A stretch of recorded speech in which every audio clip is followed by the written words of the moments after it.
Welcome back to a short but also kind of long batch of videos because today's Monday and I just got back from my Vegas trip weekend getaway, I guess, yesterday, which was Sunday, so today's Monday. I have a lot to talk about, so I'm gonna make like 3 long videos each for like each day, so Friday, Saturday, Sunday. Also, it should be July 4th when this comes out, so happy birthday, America. Woo!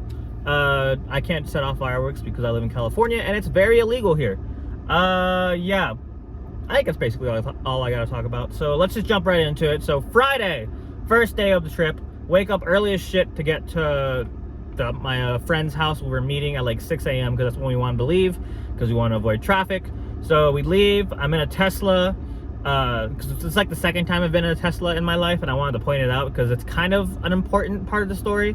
Because I didn't realize how, not bad, but like how much like battery it takes, I guess, to go on like longer than like 2-hour trips.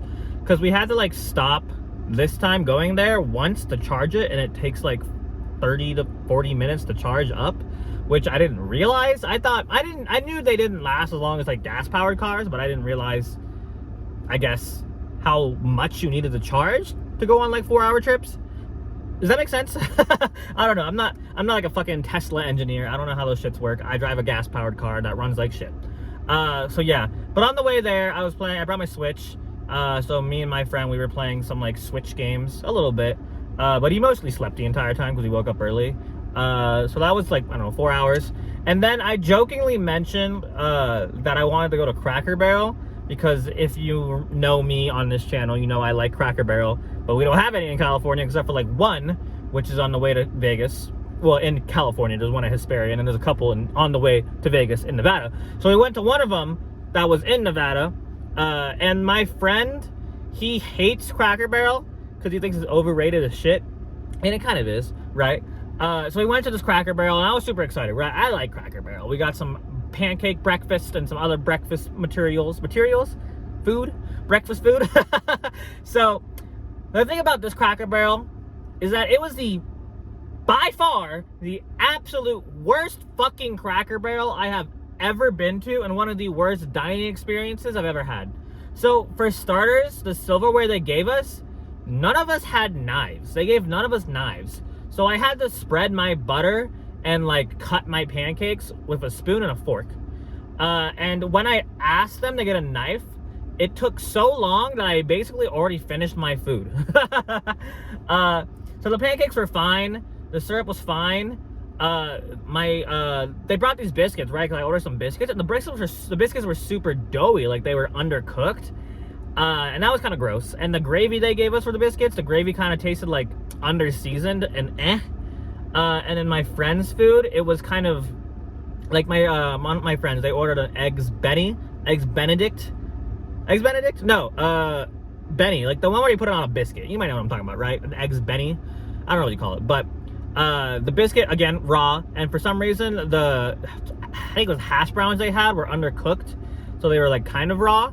Basically it was gross as shit, but we still ate everything. But by far the absolute worst Cracker Barrel experience I have ever had. I don't remember where in Nevada it is. I just know that it was next to a Bass Pro Shop, and it was disgusting. The service was good, but yeah, it was gross. I don't know how else to describe it. It made me not want to go to Cracker Barrel again, even though I love Cracker Barrel.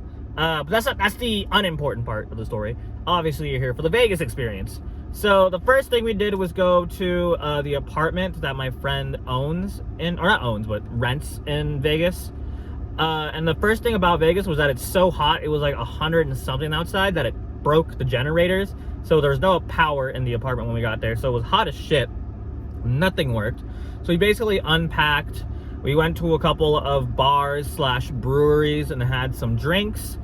That's cool, I guess. I mean, I like drinking, but I can also do that here. So it wasn't like a highlight or anything, but you know, we got to get drunk. Not drunk, but we got to drink at least in Vegas.